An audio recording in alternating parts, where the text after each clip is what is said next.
That was a Oh, heavy intro tonight, as Jennifer called it, the boom boom. So, boom boom. yeah, I hear, oh, somebody's already setting off fireworks. It's not even a holiday. All the idiots are down here. Sorry, I got a little waylaid. Nadia. Okay, Nadia, welcome, Nadia Chambers, to our channel. And let me get myself situated here. Hello, everybody. Welcome to Oh, Environmental Coffee House, my usual beginning, and I got a little messed up with the fireworks. So let me get myself to breathe and my camera set up because everything went kaplooey. All right, Nadia. Hello. How are you? Welcome. no, I'm doing pretty good. I got well, things are getting done the way I think it is, so it's all All good. right. Well, it's really good to have you. Nadia is quite deep. I'm going to tell you guys tonight, I have notes, okay? And what she wrote was an incredible trip, incredible information, and we're going to go through things to learn about first who Nadia is, and then we're going to talk about the polycrisis. Polycrisis being really the situation we are living through now. But when you look back at humanity, humanity has always been in some kind of polycrisis in some way, shape, or form. My whole life, I've seen it, politically, even environmentally, all of it, all of the different crises. Now, I know that originally Nadia wasn't thrilled about the word polycrisis, but I used it because it really does describe. Although she then goes into so much detail to communicate to me that she's been doing for a long time how we are here, why we're here, and where we're going. So, Nadia, why don't we start with who you are? Tell us a little bit about yourself, and we'll go from there. Well, I guess the first thing is that well, my total involvement in the environmental movement is basically just watching a few environmental YouTube channels. I'm not really any kind of activist or anything like that. On the other hand, I was born, I grew up, and I'm not dead yet. So, Yeah, me so too. I always say that too. I ain't dead yet. Oh, yeah, I guess my mother is I guess the third generation was a third generation in Cuba from came over from Spain. My father, I guess, he was I guess his family was in America before for good while, except with a few exceptions of recent immigrants contributing. And those were, I guess, recent immigrants were German and Swedish, and the longer lived line within the United States was the Scottish and English. So then my, I guess the first language I learned was Spanish. However, I didn't actually retain full fluency in it, and kind of never really learned past kindergarten. So there's that. Also, so I guess I was a victim of the troubled teen industry back in the mid '80s to mid '90s. the troubled teen industry. Yeah. Interesting. Elaborate a little. Uh, um, Basically, there are parents used to be able to get away with basically having to almost quasi imprison their children if they wanted to get rid of them in a way. So the things range from like conversion therapy things to military boot camps to um, basically psychiatric commitment to and so on. So um, that's mine was kind of leaned more on the maybe psychiatric side, but the real issue is more of the just uh, will of the parents to get rid of me. So Right. But you that, came that out the other side and got a degree and you're a professional. So, you are proof that people are resilient. no, I'm not a real professional. I only got a bachelor's. I never went on to.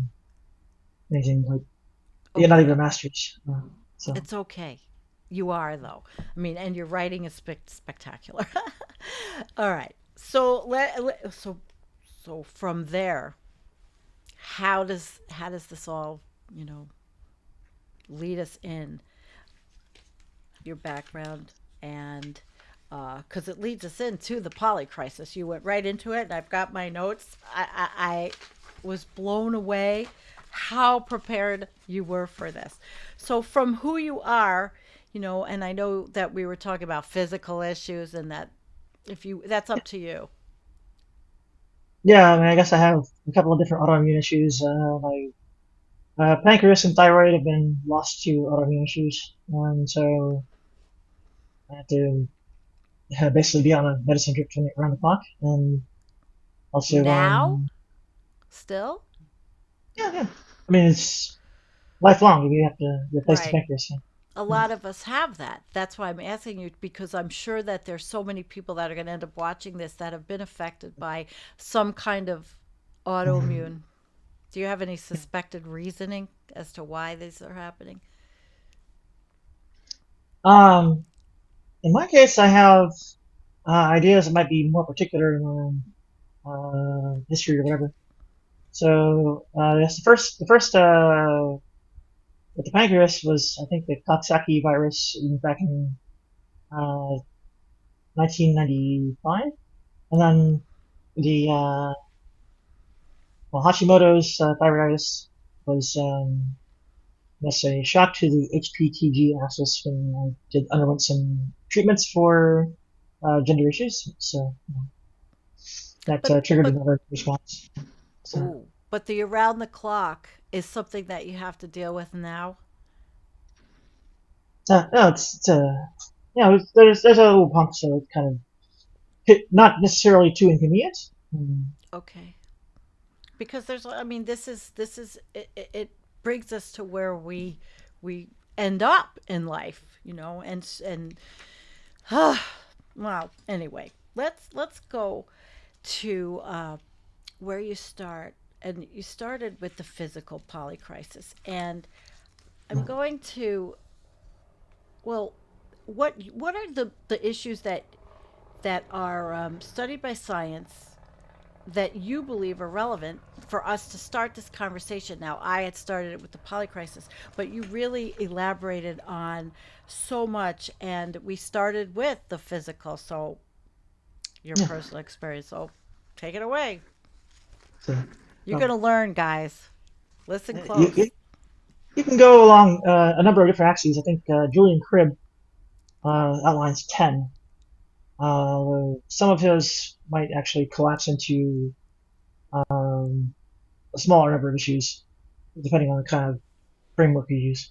So the ones I gave, I think, were I guess first off the pollution crisis, which is things ranging from lead to coal ash mine tailings to um, well, the air pollution from burning gasoline or coal, and clearly neonicotinoids getting out in the environment, endocrine disruptors, and so on. The PFAS is also, of Yes. course, part of Antarctica. So that's a huge issue where you get I guess insects Mm-hmm. which survived the Great Dying, the Permian Triassic mass extinction 250 million years ago, without really uh, being hit that hard. Those insects are getting wiped out by our pollution, or well, the human race's pollution. Mm-hmm. Microplastics are there, and they, of course, do a number of things. Well, some of them is clogging people up, but on the other ones, some of the other issues are they cannot in themselves be endocrine disruptors beyond just getting Endocrine plugging up. disruptors. Yeah, yeah. Yeah, So like the those will, antibiotics. Hmm. yeah. And so that's one. There's also well, I'm not sure if you could call it a pollution problem or just a maybe microbial resistance problem. But the yeah, the antibiotics, antifungals, and not so much the antivirals, but they get the resistance anyway, are well, especially the antibiotics and antifungals are abused in agriculture, right? So the antifungals are being Right. just like sprayed around to keep fungus from attacking whatever crops they have, and then also those are mostly for plants. The antibiotics, of course, are for promoting the livestock growth, Right. animals. So between those two, the resistance to those is just wildly widespread, and it trashes like the use of those various drugs to cure any diseases. I personally have been have suffered kind of recurring MRSA cases. It's about 5 years from late '07 to mid 2012, where I had recurring MRSA infections. So MRSA, MRSA? yeah, yeah. Holy sh! What do you attribute that to? I know you wrote it to me. The It MRSA. is not clear where I got it. Yeah, It is what? it is not clear where I got it. Not clear. Um, yeah, Jeez. but yeah, Damn. the resistance, Damn. of course, appears to have been picked up in the wild. And then we talked about this as as one of the polycrises, but you go down and you've got to peak everything. I Yeah. loved it. Let's talk about peak everything. Hell yeah. Well, so I guess two of the big concerns are the energy resources. So there's like oil and well, while there's an impression lingering from days gone past where it's been said that there's too much coal to count. Coal is not actually that plentiful, as Cole. Richard Heinberg Mm-hmm. outlined in his book Blackout. Um, and he had a book called Peak Everything too. So that's Yeah. I have used his clips in videos, Heinberg. And I think Sam, who's in the chat, I think he's interviewed him. Collapse Chronicles. I think he did. Anyway, he got some of I the would just big ones. I'm not sure. He may have. When, well, anyway, keep going. Don't let me so interrupt. oh yeah, yeah. So well there are a couple of different things going on with oil. Where I think Art Berman kind of lays out most of it, or in his various talks with like Nate Hagen's. Yeah, the quality is decreasing, the rate of extraction is decreasing, and then it's or at least conventional, and then they prop up the net numbers with beyond conventional, with I guess mostly shale oil or tight oil from the USA, which has some issues where they tend to crash a lot faster than conventional sources. And there's also some issues with the quality of the oil in some respects. So a lot of it is more useful for plastics than it is for fuel. And natural gas liquids are floating around that mix too. So oil is kind of having an issue where the conventional peak, the real peak, was 2005. Right. And the things we're using to substitute for now are not entirely as useful as the real thing. So in the coal, as well, I think Heinberg was book was more focused on going country cut by country down reserve estimates, and then basically saying or evaluating those to say that they were not actually as big as they were claiming and should have been downgraded to something much lower. The some of the tricks that you can tell are like there's four different grades of coal. So there's anthracite, which is the super high quality stuff, The wait, like wait, 2 minutes. wait. We're All right, talking. good. Okay. This the I just want to make sure I'm with you. Mhm. The the kind of coal, the different kinds of coals. Yeah, Yeah. yeah, All right. Here we go. yeah. Okay. Anthracite by 2 minutes, or by 2 minutes, and lignite. So the lignite is bordering on still being recognizable plant matter, and then it goes all the way up to anthracite, which is, well, the stuff you probably think of when you think of coal, which is um, shiny black Yeah. and actually like looks like obsidian or something. So Clean, beautiful coal. well, As anyway, per you know what? Who said that, right? Yeah. I uh, should I uh, should I should have that clip. yeah, yeah, I forgot I said it. It was Australian guy though. Yeah. Clean, beautiful coal. DJT. Our presumptive no, he is now the Republican nominee. Oh, okay. Clean, Okay, beautiful I thought he, coal. Up here goes my thing again. Clean, beautiful coal. yeah, I thought it was an Australian, but okay, maybe they both said it. He may have So, he probably took it from somebody else. Clean, beautiful coal, which is hilarious. but yeah, you can see that like the production shifting to lower quality coals. Like anthracite is almost extinct in most areas. So when and that obviously gets to some pretty low EROEI, which of course is different kind of crisis. I mean, if you're getting like less than one in terms of EROEI, then you might as well stop. Tell everybody what that is. So energy return on energy invested, Investment, right. or net energy or something like that. So it's there's I guess it's very squishy to measure. So a lot of people are saying, okay, it's maybe not as great of a scientific concept as it could be. However, you can, in some respects, thermodynamically or prove a thermodynamic case that you will eventually hit limits with respect to EROEI in terms of extracting energy resources with the best first or similar or their extraction thing.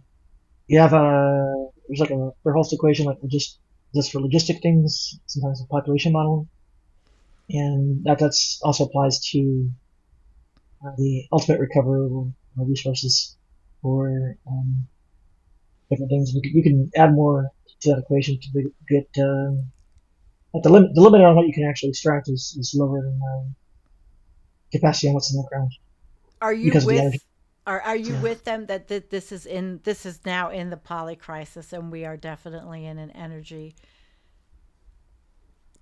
Uh, crisis? yeah, I think the energy crisis is picking up steam, which is a little bit of a problem because in order to carry out a successful clean or renewable slash rebuildable transition, you kind of need to start a while ago. If you are at the point where you are already having a shortage of energy, you are at a point where you don't have the energy to carry out the construction projects needed to make that transition. So that's you know waiting until it's too late to actually do that transition. Not that the actual deposits of minerals needed to build these things actually exist.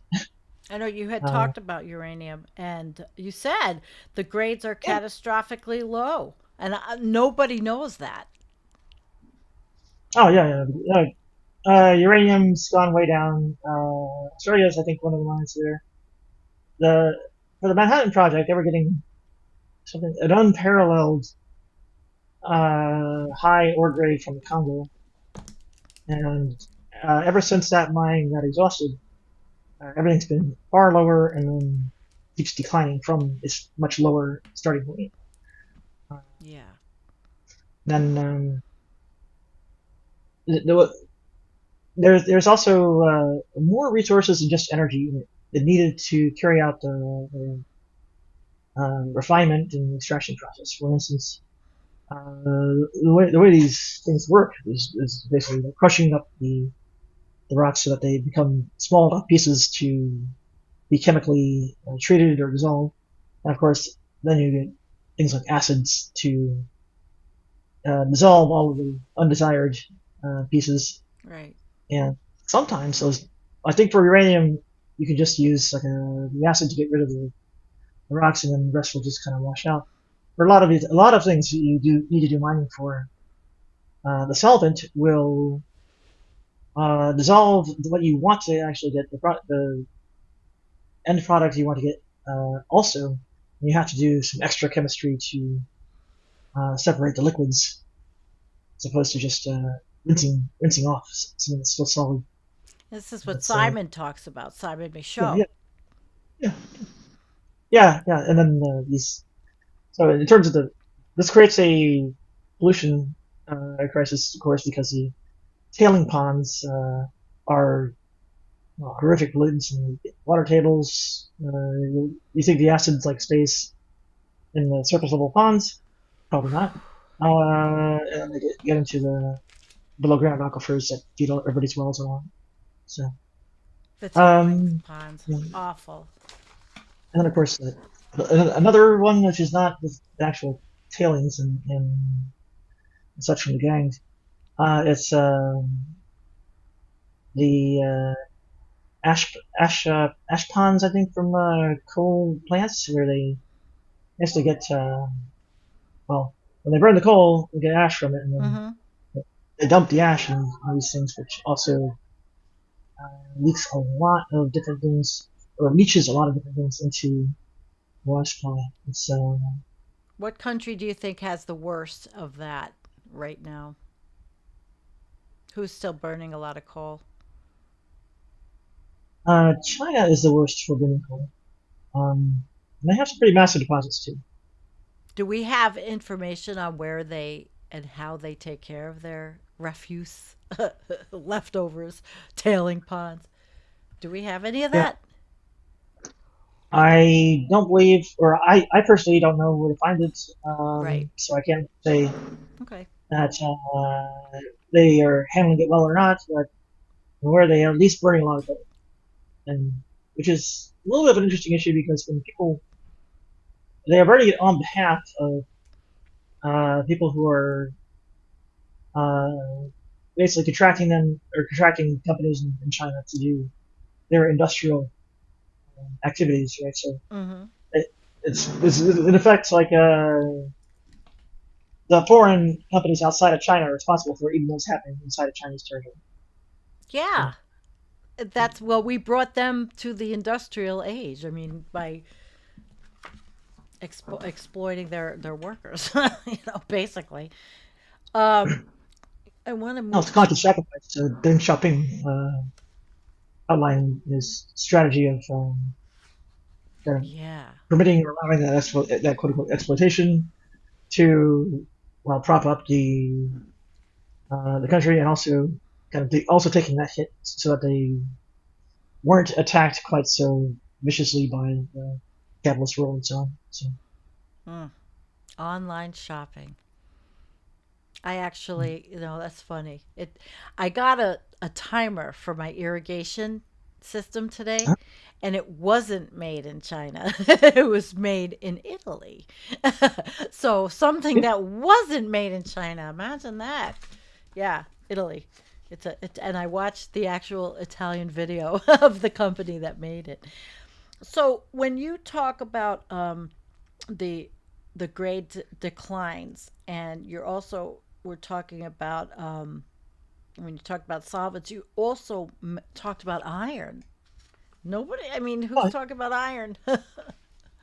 well, it's an example of a radical ore grade decline, although it's not necessarily making iron scarce or anything. So the two most concentrated minerals for iron are hematite and magnetite. Hematite is just blood red or whatever. Hmm. So magnetite, of course, because you make magnetite. And those, I can't remember what their content is, something like 35% or something. I think taconite, which is the fallback mineral, is like 5%. So it's way above what a lot of um, scarcer metals would have in terms of the ore grades, but it's still a big downgrade from what it had previously with still available magnetite and hematite deposits. So, So all of this, the physical, then goes to the greenhouse effect, and you kind of blew me away with your information on that, and I'm going to say it. You said it's radically worse than openly portrayed. So let's go. Well, I think that's probably one of the more commonly agreed upon topics in this channel. The I know. IPCC, of course, it's set up by the elder Bush administration, Bush Senior, Poppy Bush, and he had somebody named John Sununu. I Yep, think he was Sununu. Lebanese or Syrian. That was his sense, but he's kind of a long-standing Republican person at that point. And he's kind of The whole family. Yeah.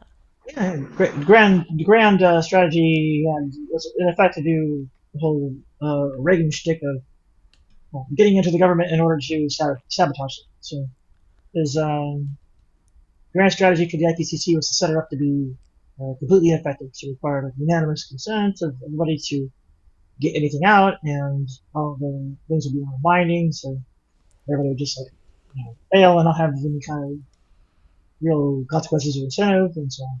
So No balls to the IPCC. No guts though. No nothing. And now look where we are with the IPCC in the petro states hosting. yeah. Oh yeah, it really kind of was that way the whole time, although it's maybe a bit more blatant now that it's they're Well, the usually hosting. science though, the science was good. It was just that there was nothing, couldn't do anything with it.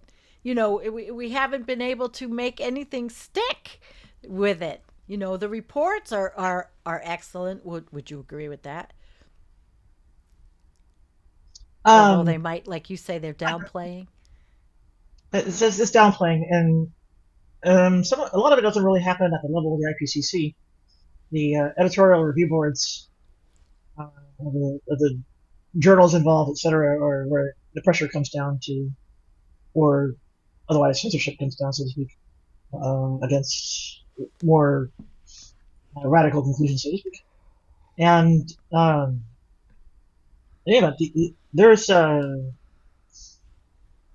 guess what we're doing now is, or what the human race or whatever has been doing at this point is, carrying out a massive release like of CO2 that was carbon that was deep geologically sequestered, Hmm. and there are a few different cases where that happened. One was the PETM, and that's the one people kind of allowed to compare it to. Uh, and I think the more appropriate one is the one Peter Brannon, in his recent interview with Rachel Donald, brought up. With It's who? the author Peter Brannon, Yeah, and who the was he interviewed by? Rachel Donald in Okay, oh Planet, Rachel, yeah, Planet Critical. She's great. the, Yeah, the author of the Ends of the World, talking about the different mass extinctions, and in particular the Permian Triassic extinction, where I guess a area of Siberia, or what's the crustal plates that form up Siberia, about the area of maybe somewhere between Greenland and maybe uh, lower 48 of the United States, that large an area, had massive amounts of lava just coming right out of it, and it punched that lava punched up from basically like the mantle below the continental plates through massive coal deposits. That's how the different or the amount of CO2 ended up being released. So they there's a very direct parallel because we're just like burning all this stuff, we're digging up out of sure. the ground. And in fact, it's something a great deal faster than Permian Triassic extinction. Uh, I heard something, or at least I remember hearing something like 10,000 times faster. Uh, could be, yeah, could be a little bit off, or misheard or whatever. But yeah, it's doing a great deal faster than the Permian Triassic did. You had Uh, Permian, mentioned yeah, about yeah, the Permian Hansen. Triassic. Very Jurassic was pretty far out. They had Canfield ocean, so the entire kind of water column stopped mixing and became this massive kind of archaeobacteria, or whatever it is, um, thing that emits hydrogen sulfide, which is poisonous. And then that's the whole ocean. And of course, the heat from the oceans came up through in storms. Some people say, "Oh, wait, something is wrong with my mic." Well, Okay, sorry. oh, well, Nadia has a slight speech impediment, so we're working together. That's why Kim said it. She said that they couldn't hear you clearly. Oh, sorry. Yeah, I was trying to say that the Permian Triassic had hydrogen sulfide emissions from Canfield oceans, which are where the stratification happens to a point where these bacteria that are not normally a big deal um, grow like crazy and then emit that. Also, there apparently were, or some people believe that there were permanently circulating hypercanes. So it's basically kind of like the Great Red Spot on Jupiter. Oh, So basically just kind of circled the world and blew right over Pangea or Pangaea. And you get the idea. So it was having winds that were faster than a lot of tornadoes at the size of a hurricane, going up to the stratosphere, and the water was acidic because, of course, the acidification from all the carbon dioxide, and even better, it blew poisonous hydrogen sulfide as well. Uh, gas inland and those poison creatures too. So it's kind of like, okay, well, with those effects, no wonder it killed 97% of most species. Um, and the heat, of course, was still pretty far from something like, turning into Venus would have taken 10 more degrees top the Permian Triassic to do that. Go ahead. that's why people say, "Oh, we're going Venus." Or we're going Venus. Right. Yeah, and with from where we are now, well, we'd have to reach 45 Celsius to um, basically get to a Venus type situation. Even then, it'd still be pretty slow depending on how far above we are above that. Our average temperature globally right now is like 17. So even 10 degrees is pretty far short. Wow. Well, you had also said that you think that you James Hansen 10-degree in the Yeah. pipeline derives from an estimation technique that only includes a handful of amplifying effects. So Hansen's timeline and total eventual heating are optimistic. It's pretty Yeah. heavy statement. I mean, Yeah. it's not that kind of news. I mean, he basically I consciously limits the different kinds of things so we can get a definite answer. And even a quote unquote conservative answer by the various kind of anti doomer editorial boards and such. So um, with that kind of defensive posture and everything else, it's kind of not really any kind of indictment of him that paper is producing an estimate that might be quote unquote optimistic, but at the same time, when we look at that, kind of we have to understand the realities, of course. Mhm. Yeah, it's faster, getting hotter, ultimately, and so on. So, yeah. Wow. Well, we went and then we go down and I wanted to ask you about the well, we're moving on because the polycrisis is here, folks, or it's been here. But espionage politics and geopolitics. Fascinating, fascinating part of this. So, part of what distinguishes your viewpoint on our predicament is historical and It is different. So let's start with the first point you had brought to me about the mainstream Orthodox Western Bloc account of modern history is radically false. Okay, Yeah, let's go there. well, this is also pretty well understood. Uh, I mean, to the extent that there are these classified operations and such, Mm-hmm. there are lies going around about what's happening or what has happened in those. So, for instance, with Operation PB Success in Guatemala in 1954, um, there was all kinds of silliness about having to save democracy from, I guess, the authoritarian tendencies of the Jacobo Arbenz, The and of who? course, Say that. Jacobo Arbenz, the president of Guatemala at the time. Okay. And of course, Pinochet was, Mm-hmm. saving democracy from the authoritarian impulses of Salvador Allende, who was not authoritarian. Allende. So, so yeah, it's I just Oh, out here. those kinds of things are pretty small slice of how things are manipulated.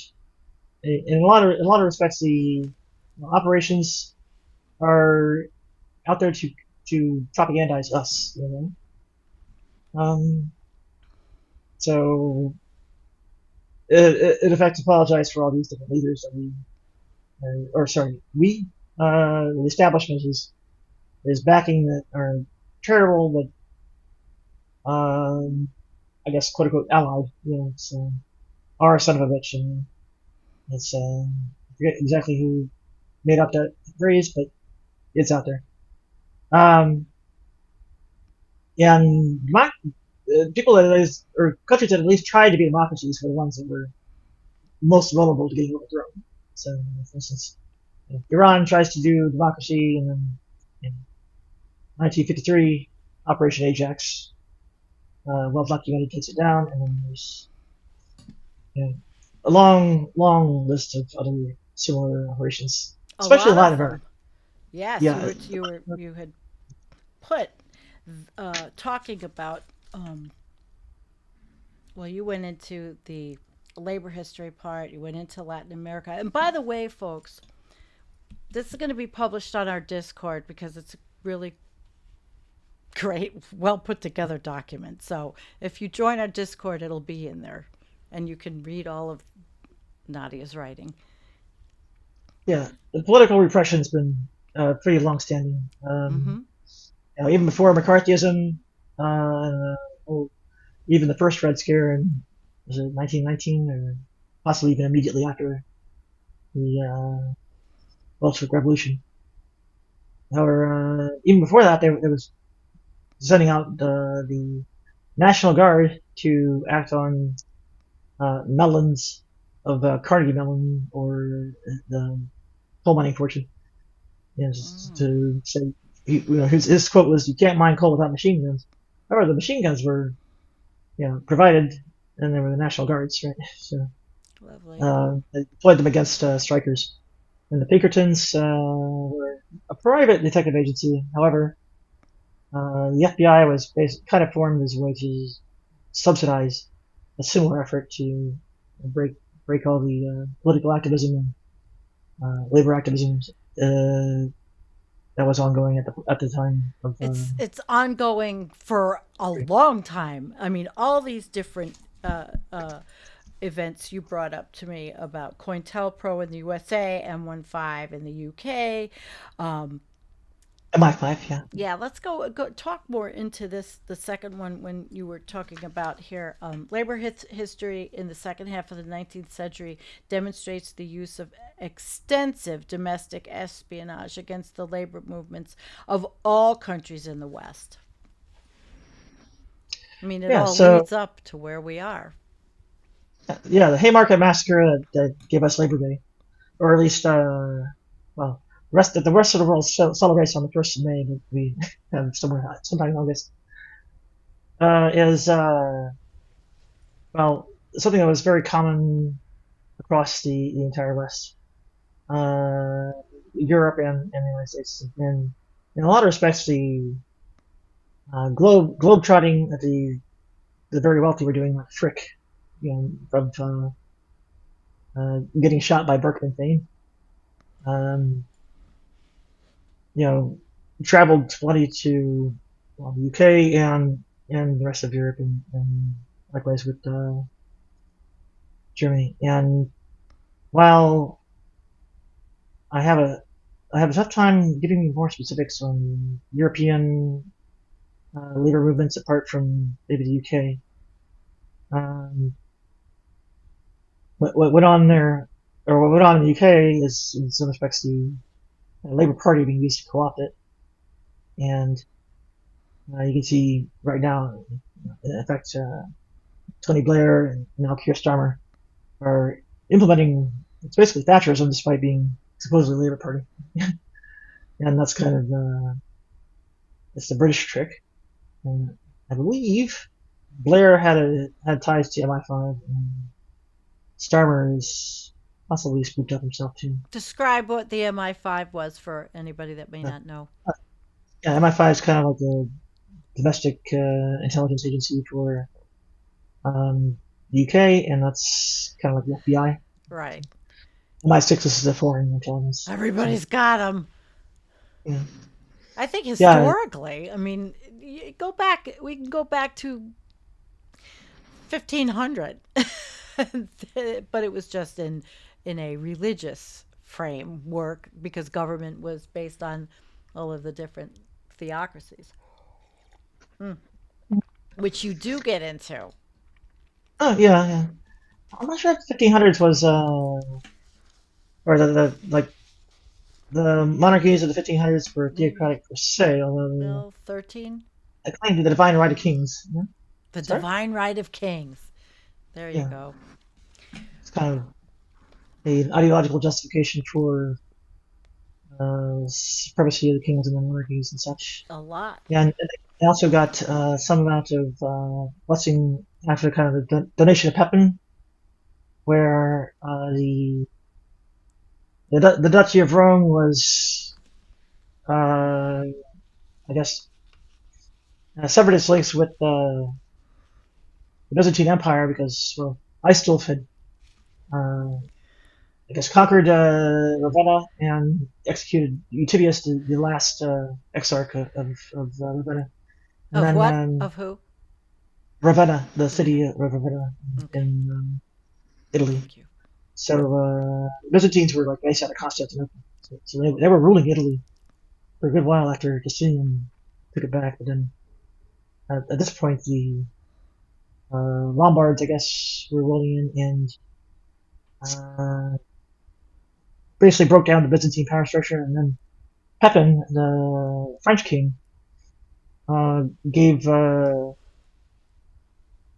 guess, the Pope his own lands within Italy to self-administer in a way that they didn't really have a claim over. But at the same time, it was once that was at least declared, it kind of gave the Pope this independence from the Byzantine Empire, and also kind of gave us the Roman Catholic Church as a independent entity from just the apostolic sees. That's what they're called. The see is kind of like um, it's not just a branch of Christianity, but it's also kind of a reflection of the actual Christian worshippers that are administered to by, or maybe ministered, not administered, by the yes, church hierarchy within that see. So and the apostolic sees correspond to the different apostles. So you got for Mark, you got Paul, you got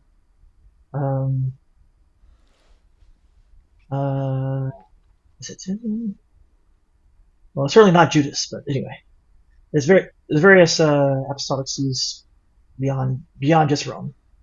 and a number of them still function. Like Alexandria, Mm-hmm. I forget which apostle that corresponds to. Mm-hmm. Don't Uh, ask me. has their own, yeah, the Coptic Church out of Alexandria is an apostolic see, and they even have their own pope.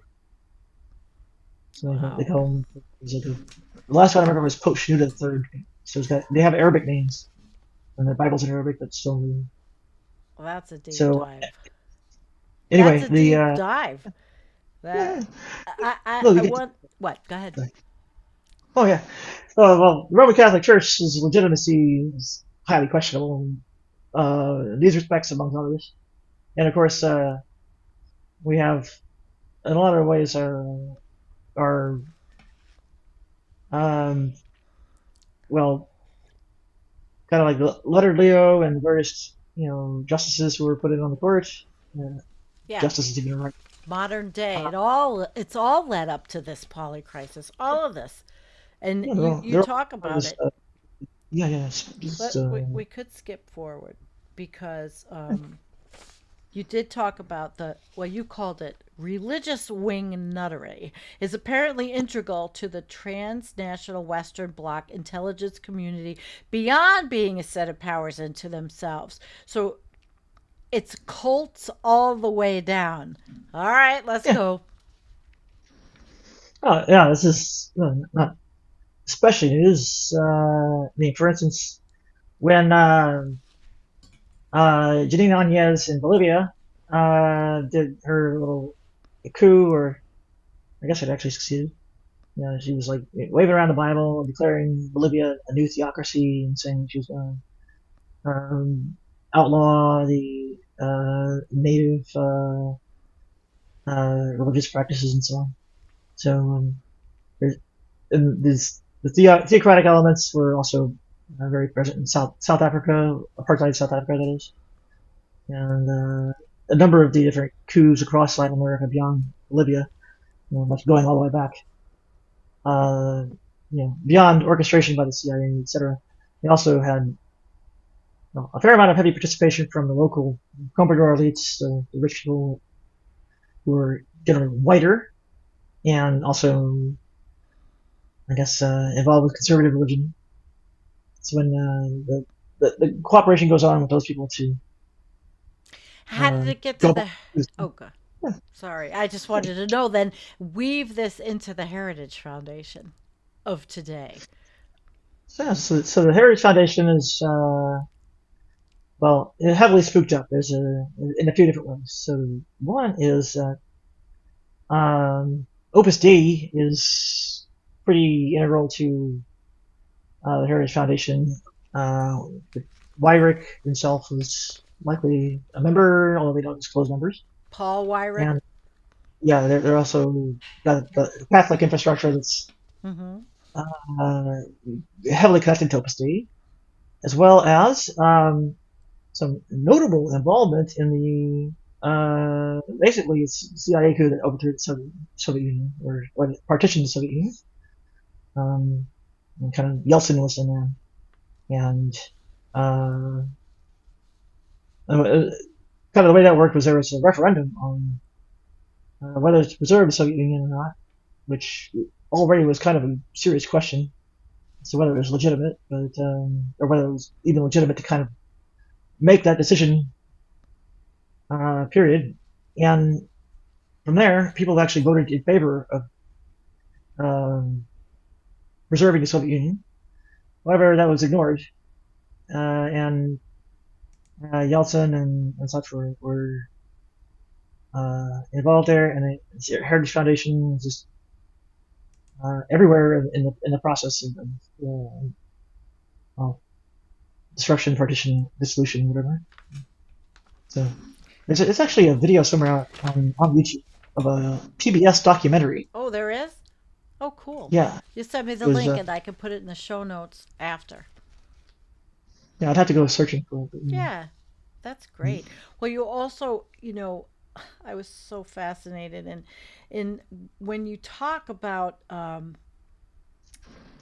the I want to get it to. Oh, all right. So you say one might notice that various of these NGOs carry out both operations against putatively allied countries as well as domestic operations, which needs to be understood in light of there being front organizations for intelligence agencies. Let's go a little deep dive into that. Oh yeah. For instance, the Alliance Defending Freedom is very much a transnational Western organization, and that's been uh, well pushing to carry out the same whole sort of theocratic agenda across them all. And at the same time, that theocratic agenda is tied to economic policies that are basically kind of dropping the mask now that the USSR isn't there to keep everybody in line or from getting too harsh. And it's kind of like, well, there's a limit now. There's nobody to be compared to. So that's that's the economic policy that's getting advanced through the ADF, and it also kind of means the people that think that, like Europe is a safe haven are kind of in big trouble. And then there's some other organizations that are tricky out there, like well, what's a good? Well, I guess the NED is itself kind of a governmental, non-governmental NGO. Who is it? NED, National Endowment for Democracy, Oh. and they are all over the place, but they're mostly outside of the Western Bloc. Uh, Hard pressed to think of exactly which ones that aren't religious that are actually going against Western Bloc partners. You get things like what is it? The whole bombing of the Nord Stream pipeline, which is probably from the USA, but anyway. Right. Well, I think we'll move down to, because we've covered a lot of the information: espionage, politics, geopolitics, the physical polycrisis. And let's move into now physical and political and your prognosis, being that we've talked about history and how Yeah. we're getting here. So what is it's like, okay, so what's the nature of your doom or being in the doomosphere, your prognosis for what's going to happen based on all of your education? And then we're going to take questions too. We can't forget that. My education was in mathematics and computer science, and Well, I mean, but studying. you've educated yourself. Oh, okay. I mean, I'm far from authority. Somebody like Aaron Good is probably a much better resource on one, I guess, the espionage, but they don't necessarily connect it to either the religion or the environmental issues. So it's out there. In any event, yeah, the various crises on like the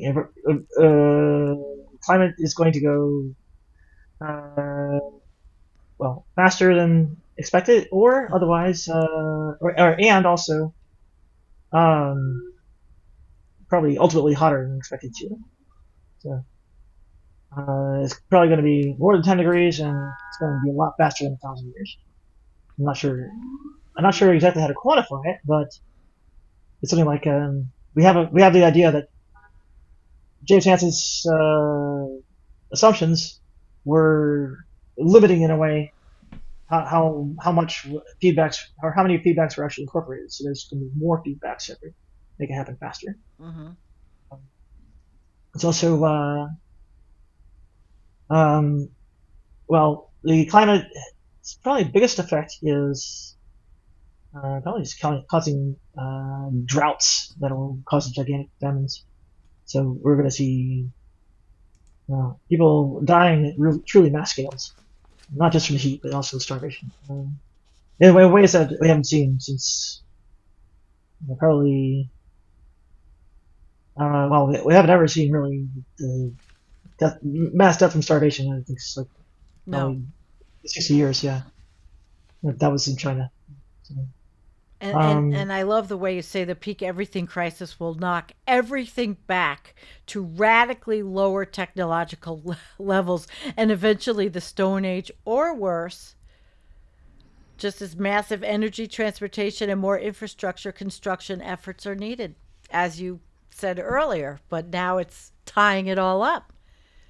yeah, yeah. We needed, you know, a chunk of the, kind of energy cache that we uncovered in the form of fossil fuels to set aside for use as, energy to power building things that would last indefinitely.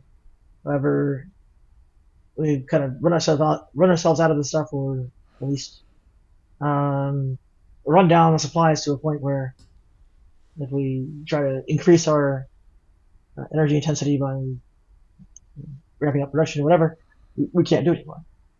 So, No. um, yeah, and then this also got the problems, as the show posts out, that the minerals are also uh, either never existed or have already been dispersed, um, which is kind of the way these things disappear from the system. Um, we They get concentrated in, like, veins of metal ores or whatever that can be attacked and chased and mined that way. However, if you kind of like break it down in a whole bunch of shavings and then blow the dust around, you can't really effectively recover that without, like, massive energy expenditure. Um, so at which point we can call it effectively unrecoverable. Right? So that's the kind of problem we have with the various metal resources not really being entirely available. Like copper, in particular, this is one for the transmission lines for stationary power generation, as well Yeah. as the wiring for the various things to be electrified. And that's actually kind of had the mines in Chile mined out to the point that they're getting more energetically expensive to extract the copper out of, and the mines elsewhere in the world for copper are probably not as good. The What we end up with that is kind of the what I expect that to look like is these gadgetries, like cell phones and computers, Mm-hmm. probably get progressively more expensive to the point where only the rich can really have them, and then, well, they have to be richer and richer, and while they're holding still at the level of Mm-hmm. technology, or regressing. It's not really started yet in terms of that. Prices are going up. Inflation is kind of cutting into the spare cash people would have on hand to blow on electronics. So it's Yeah. maybe happening Like all slightly the different. shit I have for this, And, which eventually we'll say goodbye to. Right. And you go down and you talk about, you make a lot of points, but the severe pollution and intellectual impairment, uh, loss of fertility, and yeah, already went through the antifungal. And one thing that was really interesting, you said in your writing, which is the antibiotic, antifungal, antiviral, and these resistances will reverse the entire set of quality of life and child mortality benefits of modern medicine. yeah, Woo! yeah. I mean, it's pretty clear you have to have prophylactic antibiotics for surgery, and the majority of diseases and improvement in child mortality, etc., from the antibiotics. Um, so the antiviral resistances probably will be in like the realm of HIV, just because of the scale of that and kind of long-term exposure of the virus to things that have evolved to resist. So, Pretty heavy stuff.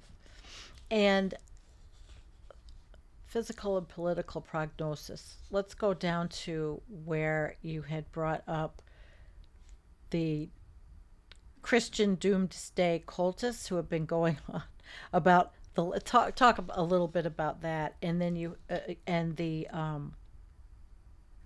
Yeah. we're also, yeah, yeah. Why are they a problem?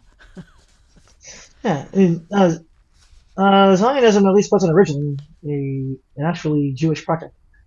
Lord Shaftesbury in the UK in 1838, as an MP, sponsored the resettlement of British Jews into what was then the Ottoman Musadarafate of Jerusalem. It was, Right. the country, the Ottoman Empire, that was in charge of that area beforehand. Uh huh. And so what ended up, uh, I guess, happening was the various Christians were wanting to try to hasten the apocalypse by, the whole final battle of Armageddon and various bits of doomsday by getting all the Jews back in Israel and getting them into that final battle with the war, starting up a war.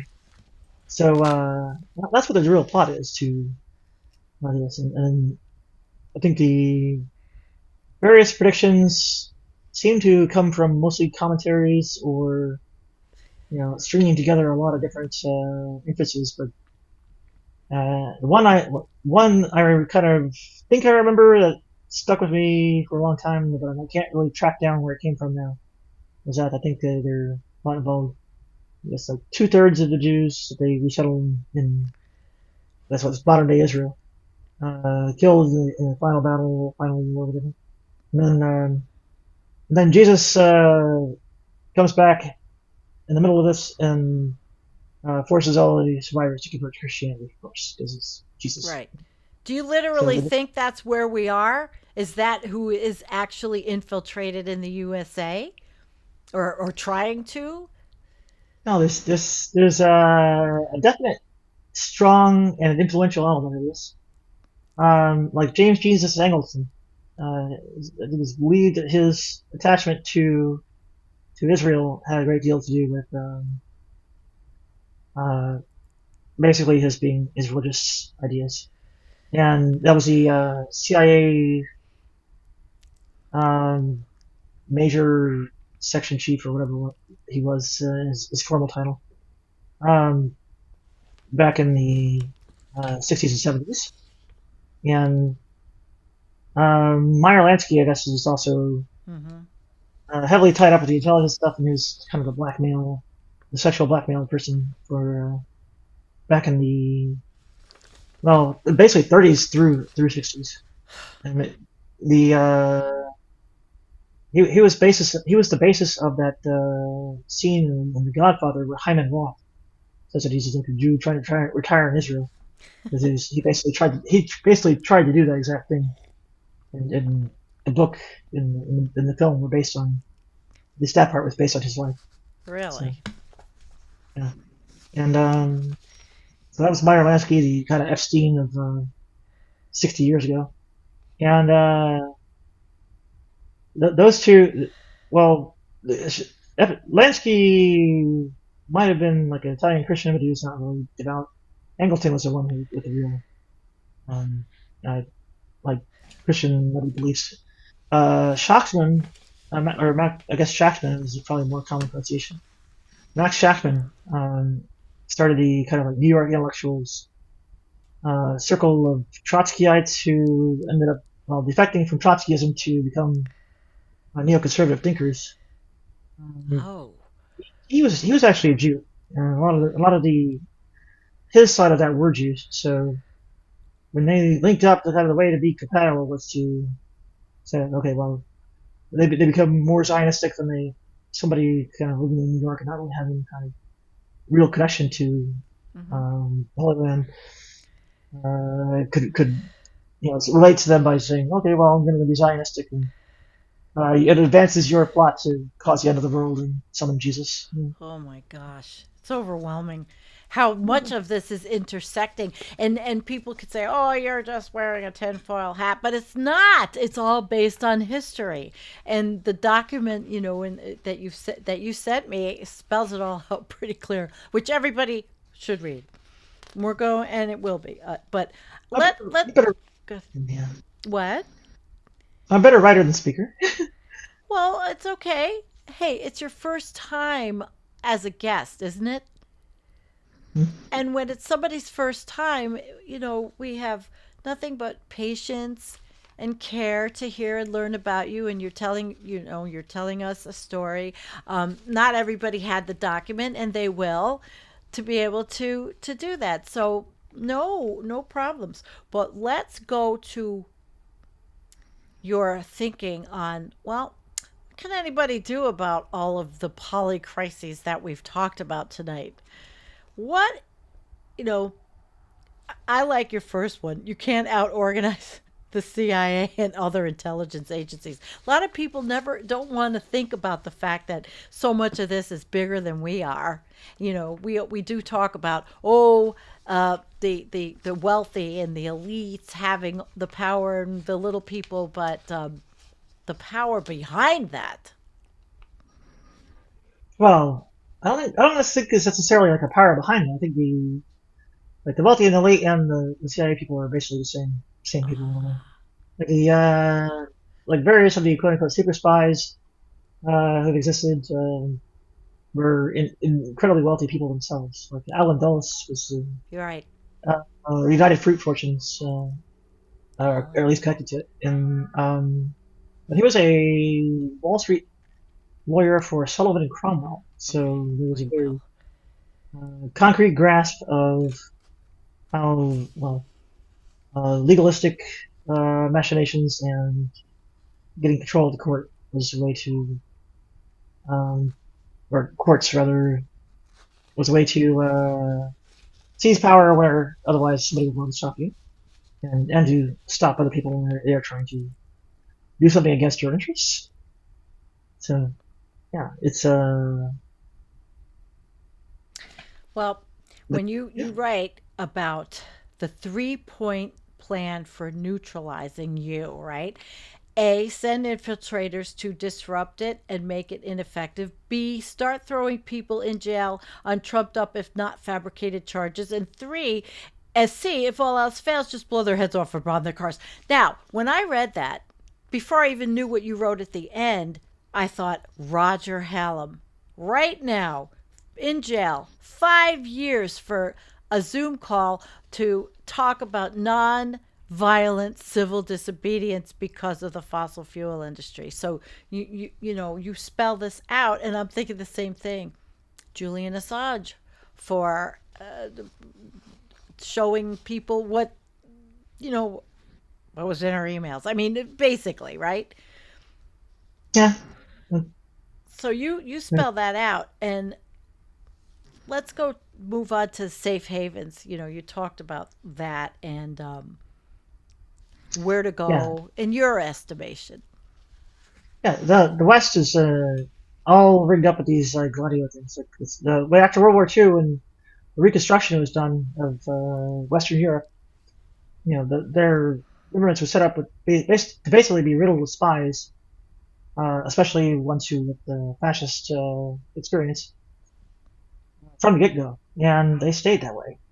And while supposedly it was disbanded in '92 after the dissolution of the Soviet Union, or the CIA coup that overthrew it, um, what is revealed by quite a number of other events later on, like Susurluk, which is in Turkey, is that these things are very well still active, and um, so they are basically standing, uh, you know, ready to go coup plots in case Ready to anybody. go coup plots.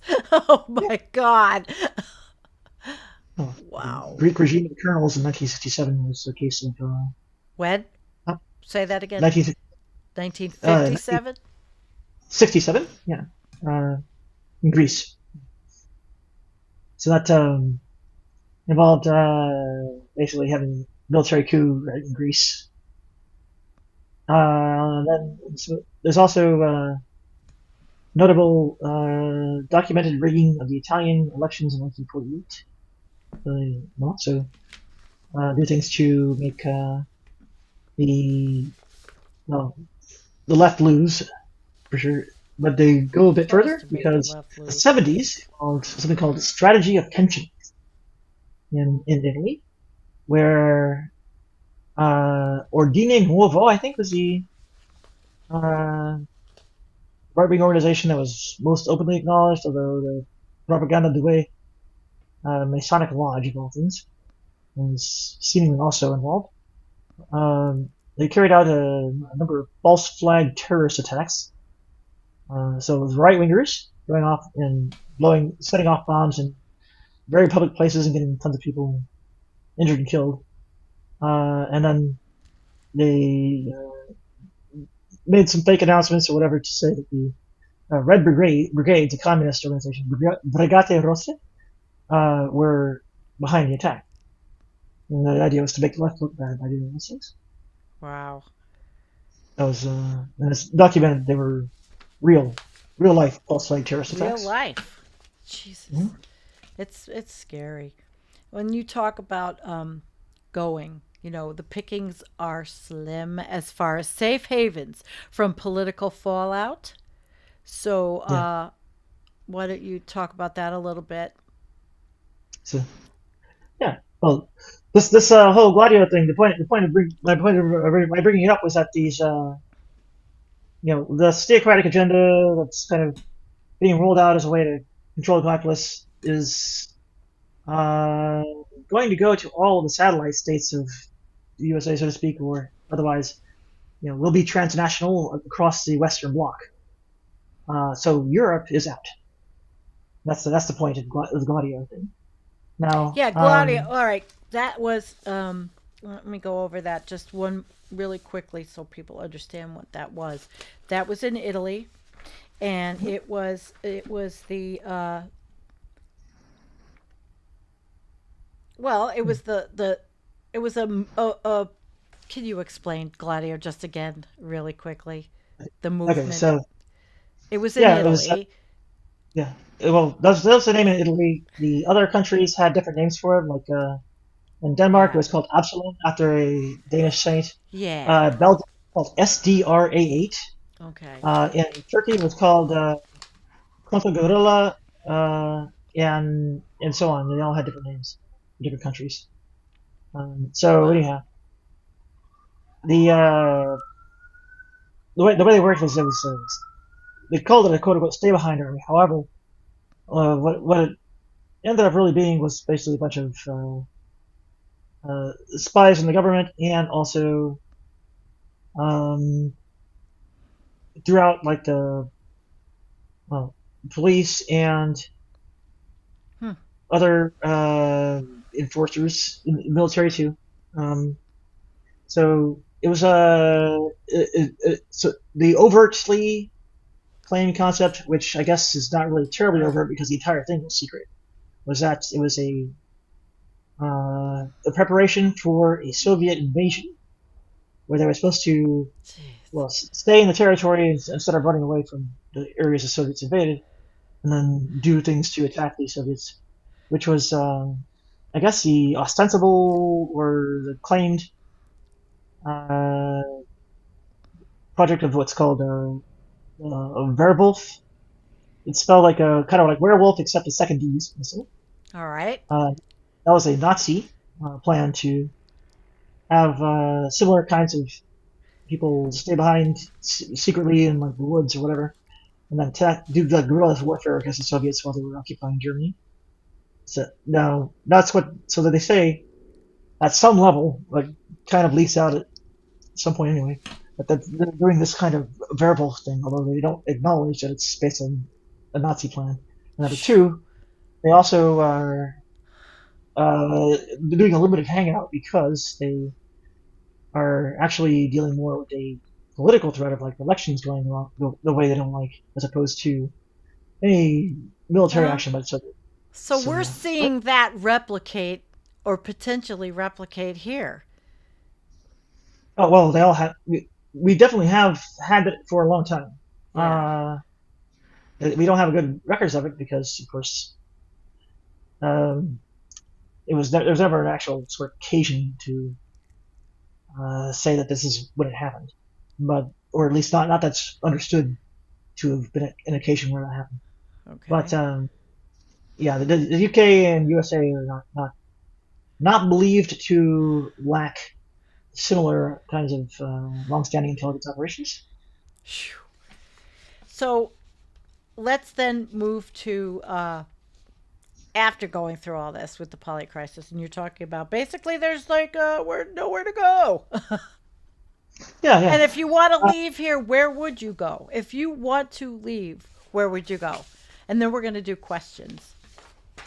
yeah, the political issues probably going to take some precedence because it's easier to beat the heat than it is to fight off a army of rather heavily militarized police. So things like Southeast Asia have at least some potential for avoiding getting turned into satellite states or puppet states of the United States or the West more generally. Property China, states of the United States? Property oh, states of the United States. sorry, puppet states, Puppet puppet states. states. Puppet states. Yeah, Okay. yeah. China probably is stronger, although it's also very plausible that it might have war waged directly against it. So, like kinetic war. So that's tricky as far as you know the risk of um, I guess military attacks instead of espionage ones. Uh, so Vietnam, Thailand, Cambodia is supposed to be like super easy to get into, although there are questions about it. And But these countries are getting hot. I mean, they are definitely changing fast. they are terrible for the climate. The Latin America stuff has tons of bad people floating around. The comprador class and I guess hangover kind of power structures from the dictatorships, where basically after installing someone like Pinochet, Yes. believe that possibly some kind of Gladio analogous things were installed in Latin American countries, so we can do similarly with the Why ain't pulling you when absolutely needed. ain't Yeah, humanity great?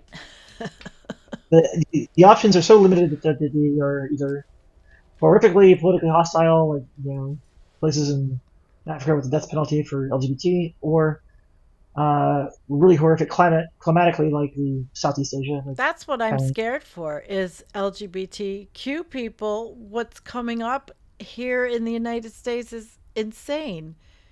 Civil rights are on the ballot if you want to believe that voting will make a difference because it's got to. You know, we have Hmm. no other choice.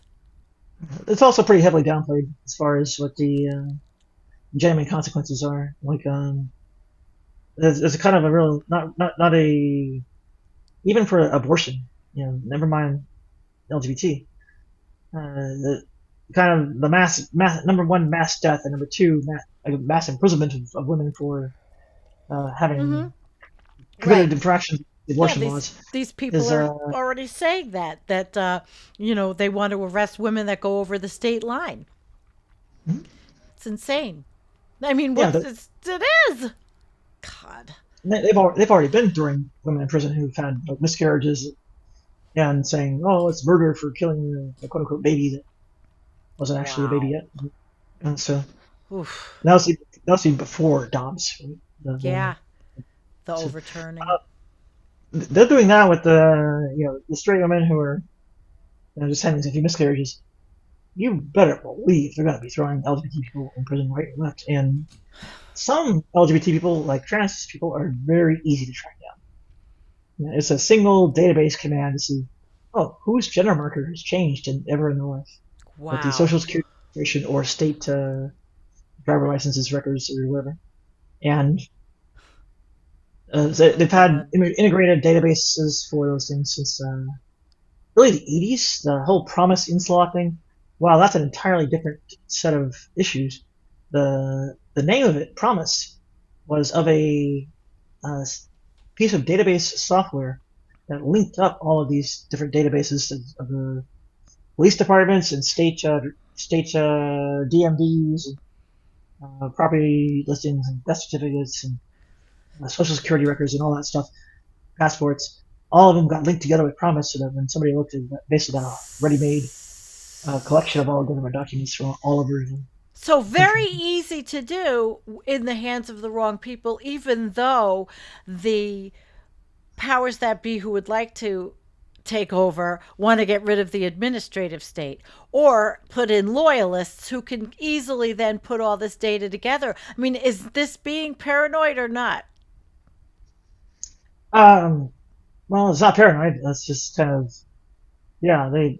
I think there's maybe a bit of schizophrenia in terms of maybe it's, differing subgroups of the people who have different motives.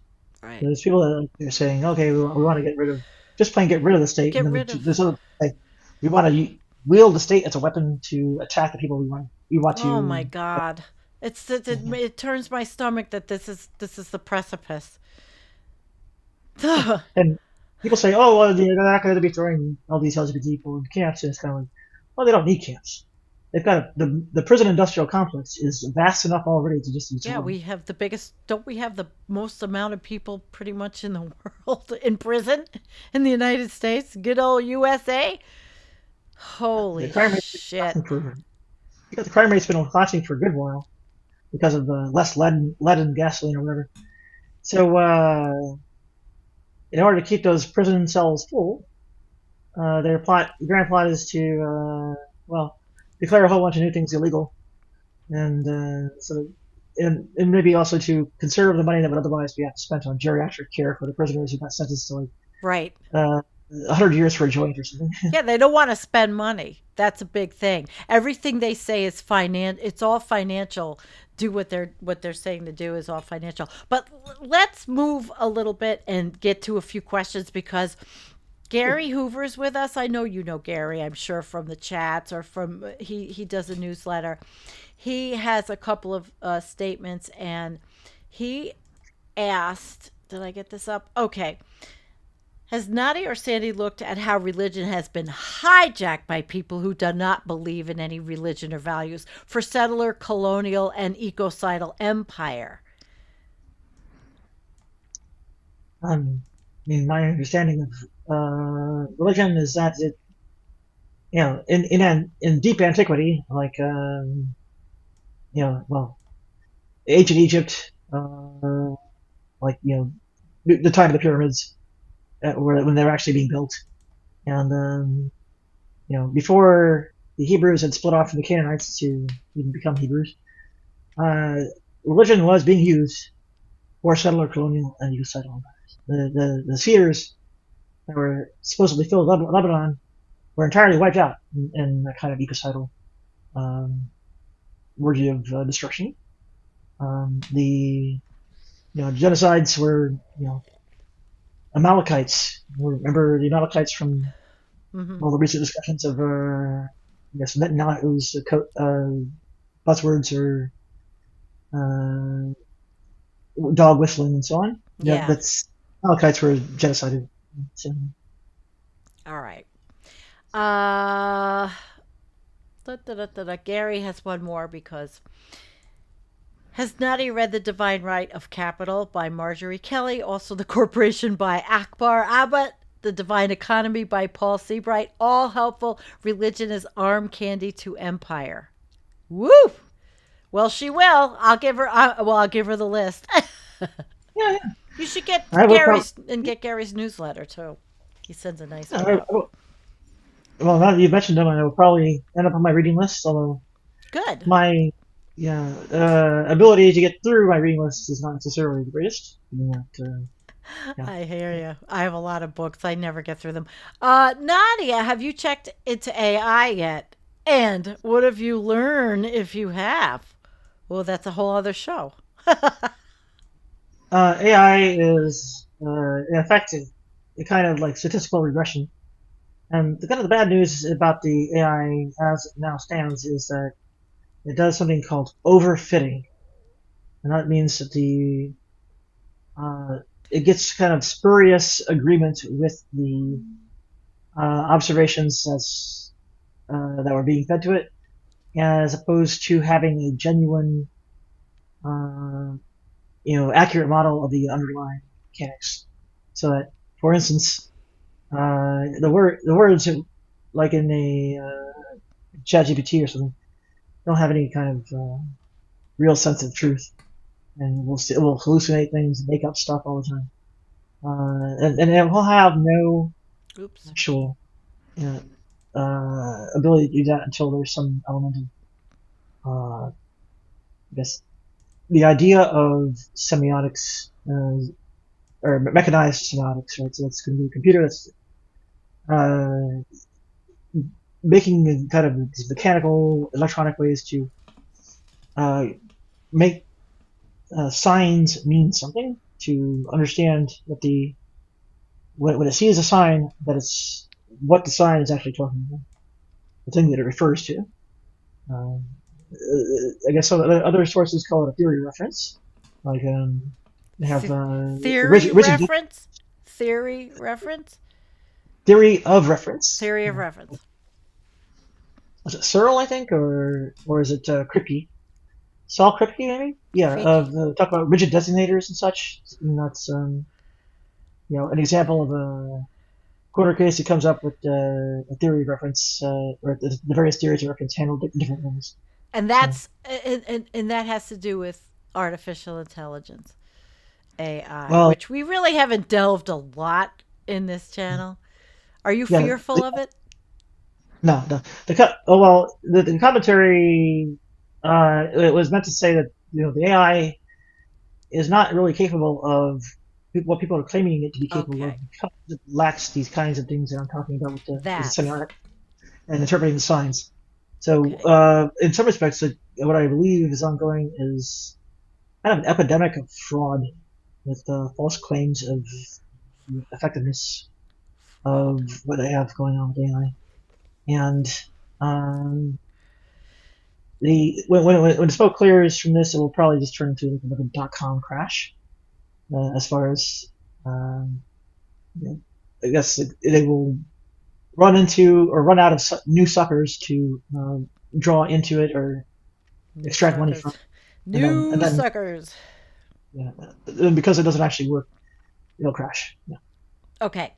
Let's go to. Oh, Jean had a comment from earlier. Nadia, mathematics is the key to answers to all things in the universe. When you said, oh, it's only a mathematics degree, nothing's only when you've studied it. So, yeah, that's what she said. It definitely has a lot of interesting stuff, and there's this ability to, well, some of the reasons why it ends up being pretty effective as far as modeling all kinds of natural phenomena is because a lot very notable chunks of it were created in order to help model this phenomena. But I don't think it has a real kind of intrinsic link to the world, or some kind of ultimate truth to it in that way. I think it's kind of like you can have these side branches of mathematics that are just kind of well, not really useful. So Really? there was the core, I think, that came from geometry from Greece, and then when that eventually advanced to Isaac Newton and Wilhelm Leibniz making up the calculus, and that was really heavily driven by trying to do science with it, and get the Right. uh, scientific predictions of things. And then from there, things kind of got wandered off into being very much less connected to reality. So um, yeah, All right. One more, Gary, because he says he recommends treading carefully with religion and history of Zionism, and also with the way religion is currently used in politics by elites who are narcissistic nihilists. Gary's very spiritual. yeah. Well, I I understand that, Gary, and that's kind of why I cut off the discussion before Herzl and Jabotinsky get into the picture. Because once we actually start talking about the late 19th century, um, ones who were active in the earlier 20th century, Yeah. it's then you start getting into some pretty hotly, uh, serious, heavy, strong passions about the subject. Sure. Lord Shaftesbury is kind of too early on to really get much of a reaction out of people. Okay. Thank you. Thank you. All right, one more. I think. How long have we been? Oh, we're an hour and a half, so we're only going to do one more. I'm sorry, guys. We're going to do one more questions, and it's Jean. Sure. I heard something about that there is nearly no absorption of CO2 happening now. What are Nadia's thoughts on this? I did read that too, and I plan on getting more into that. So, did you see the newest research on that? I have not heard about this, although Okay, brand new. it's from the ocean. Yeah, CO2. Elliot Okay. posted it, so we're gonna have to. All right, we'll have to. We're gonna have to do something on this, on our Sounds, channel because it is new research. Like we're kind of in big trouble. All right. yeah, if the CO2 is not getting absorbed by the ocean, it'll bring up the, I guess, rate of increase of the CO2 by a factor of like around 10, maybe up to 14. So it's pretty intense. One more from Gary. I'm sorry, I can't help it. I agree with Nadia and see Nate Hagen's interview with Daniel Schmattenberger just last Wednesday. Yep, AI is primarily a military law enforcement tool. It's already effective as propaganda. Well, we're seeing that now all the time, every day. All right, The facial, guys. What? Go ahead. the various kinds of like facial recognition, speech recognition, Everything. voice definite recognition, heat signature recognition, and such. All those different recognition problems are also forms of AI in their own right, although they are not really generative. So it is very much a military law enforcement tool. Even the fingerprint matching that's been done by computer is in effect a kind of AI. So All right, I have to hook you up with Gary. At least you get yeah. his newsletter. It is he's an inspiration. I did have one question. Somebody asked me where I would post your writing on Discord, and I really don't know which thread yet. It might just be under Environmental Coffee House. And that would probably be the easiest place. And I'll put it in there. It's a Google Doc, right? Google Doc, and it'll be right up there, and you guys can read it. It was heavy, like this whole conversation, but I think for the first time that you've ever been on an interview, Nadia, I think you did very well, even with mic issue. Everybody has that, especially on the first one. Yeah.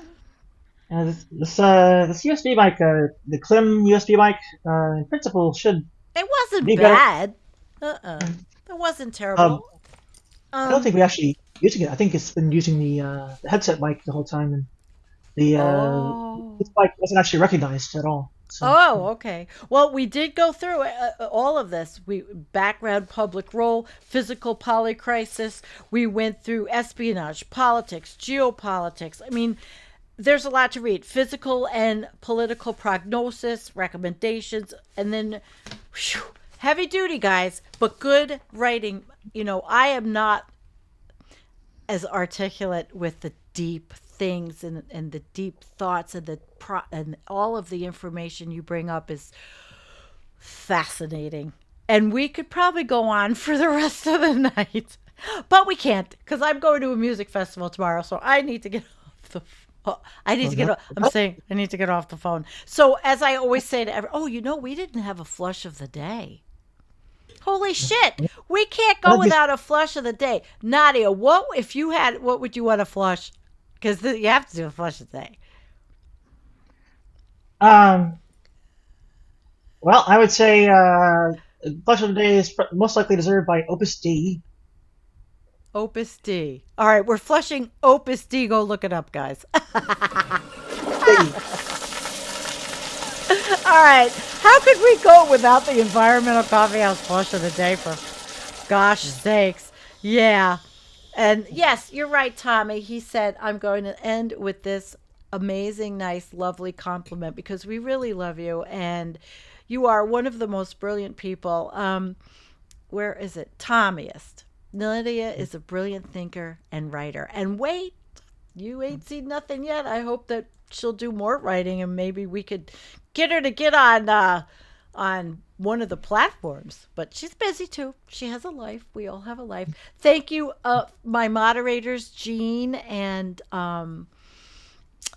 Kim and Looney Tunes. Thank you so much. And everybody, Wanda and Matt and Jackie and Kristen, I'm glad you're here feeling better. Everyone, good night. We love you. Thank you, Nadia. Is there anything you want to say before I go? Before we Oh, go? it's probably made clear to everyone. I have no either formal education, credentials, or authority in these topics, and my studies for computer programming and Yeah. some languages. But sometimes the best studying is the studying you do on your own. And that's what it's very apparent. And I do it. I mean, that's a lot of us in this chat are all very deep studies on issues. Some are more articulate than others, some are not. It doesn't matter because we learned something tonight. And they will be able to get into the Discord. So, good night. Peace out, guys. I love you. I love you. Hi, I comrades. There you go. do. Goodbye, comrades.